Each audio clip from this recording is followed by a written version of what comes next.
Yo, what's up, guys? And we got a new notice, which I did not really expect at all. I pretty much just woke up, so don't mind me if I misunderstand this skill, but I've seen the skill a little bit. I talked a little bit about some other people, and they're like, this doesn't make any sense.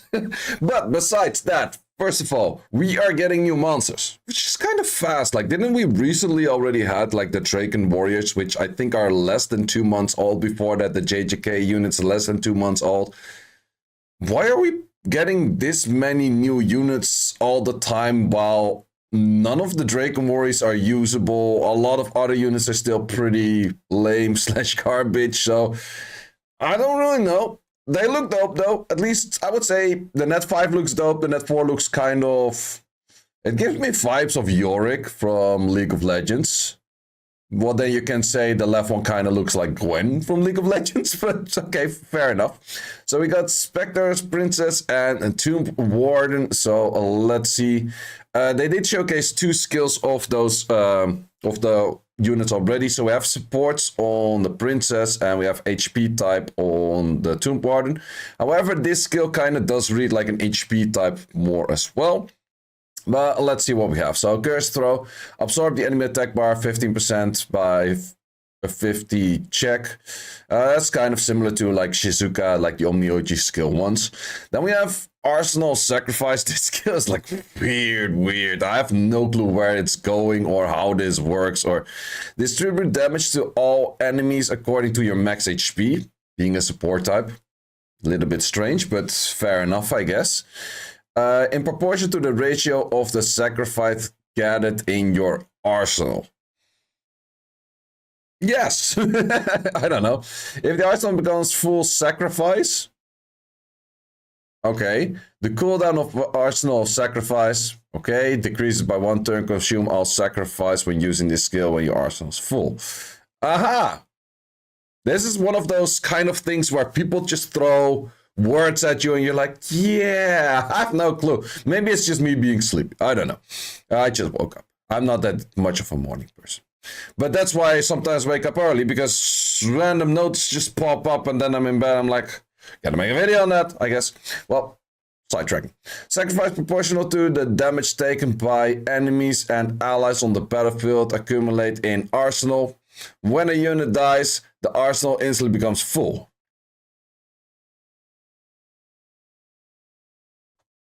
I have no clue what this is supposed to do. I'm very curious to see. Let me know in comments if you guys get this a little bit more than I do.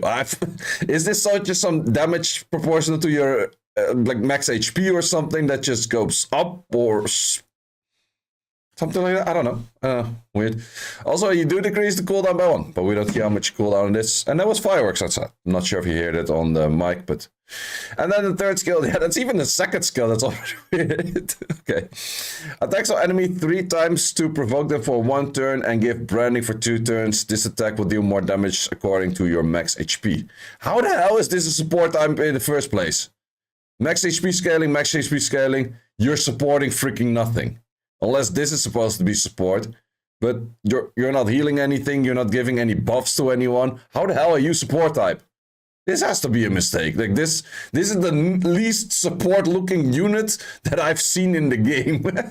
This is all HP type, man. But okay, could be interesting. At least we're looking at new mechanics-ish. That could be interesting for some of the other families as well.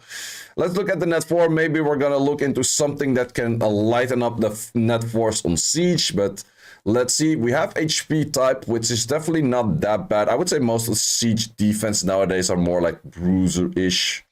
Yeah, I would say. As long as you can also trap them that way, you cannot really nuke them down, but let's see what we have. Attacks the enemy, provokes for 1 turn. Coffin Bash. Attacks the enemy 2 times, with each hit having a chance to decrease defense for 2 turns and grant unrecoverable. Damage increase according to your max HP. The target under unrecoverable effect cannot be revived during battle.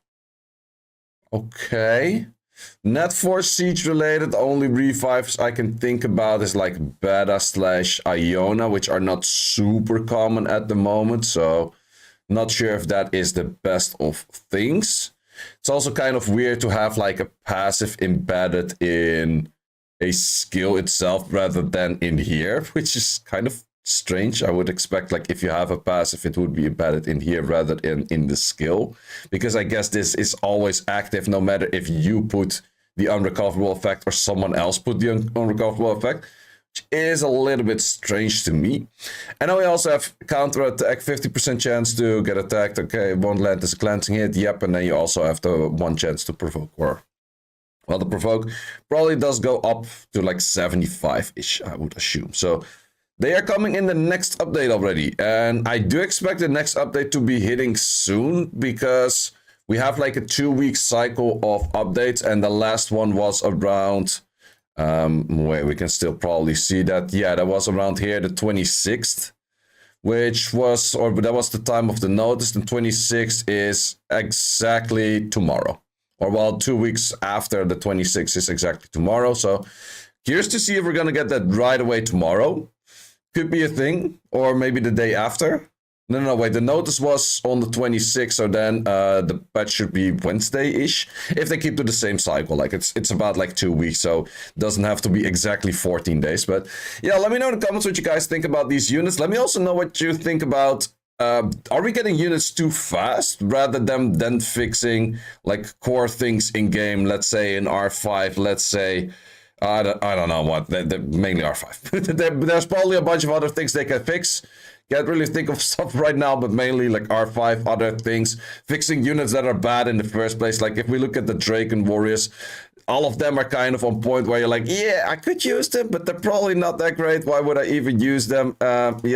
Yep, that's like none of these are really actually good. Sure that this is going to be material for a balance patch later, but then the new units come out, they're gonna be shit. Like we're gonna have a little bit of like hype of like, oh, this unit might be good, and then after 3 days be like, oh, all these units are all shit, and then after 2-3 months of balance patch, like, oh, they're actually something.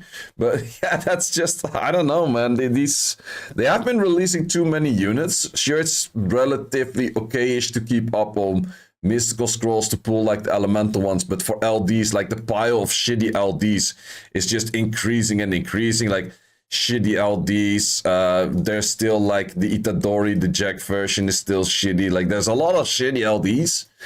And they just add more and more like to the pile of shitty LDs, where it's like at some point you just want to get your blessing, because the odds of you pulling a shitty LD is getting bigger and bigger with every unit they release new. That's kind of the thing. Sure, they might be in the next balance patch, but sure, they might also end up being shitty for the next I don't know how many years. Looking at this guy. So yeah, in my opinion, I think they can release a little bit less units and focus more on fixing units that are currently in game.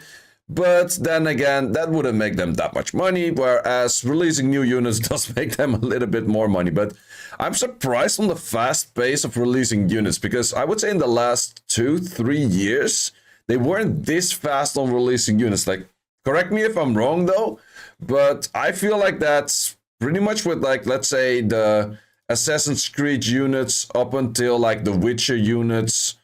We didn't have that many things coming out that fast at all. Like this was earlier this year, but even these, like we had like this was the Cookie Kingdom collab. Then we had like 1 unit being released. Yeah, that's about it. Like 1 unit being released in between, which was the Puppeteers. And then it went all the way to Assassin's Creed, and then it went to... We had a lot of collabs and stuff, but... Yeah, I guess with collabs, there's a lot of units. Maybe these units were already in planning or something. I don't know. But I feel like that this literally was released like 3 weeks ago. It is a bit more because these were released before SWC in Japan. I think they were released just after SWC Europe, which was, I think, I don't even remember, like late September or so. Mid-September, something along those lines. So... yeah, it's been pretty fast. But the main thing is like, yeah, we get new units, but there's still a lot of units being crappy. And that's just kind of the weird thing, right? Like, why do we need more units when there's already a lot of units that you could actually improve that are currently crappy? Would say this one looks pretty dope. So might really enjoy the new units. Might be good, might be bad. What come to us as of recently, as of actually pretty long already, they tend to release units that are pretty garbage on release. So for that reason, yes, you might pull some new ones and then be like, yeah, these are going to be in storage for the next 3 weeks. So let's see how that is for this one. Well, yeah, is what it is. I think we're gonna see more about the notice of the patch and probably the 10th anniversary anytime soon as well, because I expect this 10x10 to hit together with the new monsters. I hope, I pray, I don't know. But we'll see. Guys, thanks a lot for watching for this one, and see you as always in the next one. Thanks for watching. If you would like to see more guides, join the Discord and check out the content tab for the guide video archive, which contains all of the guides that you might need. Hope to see you there.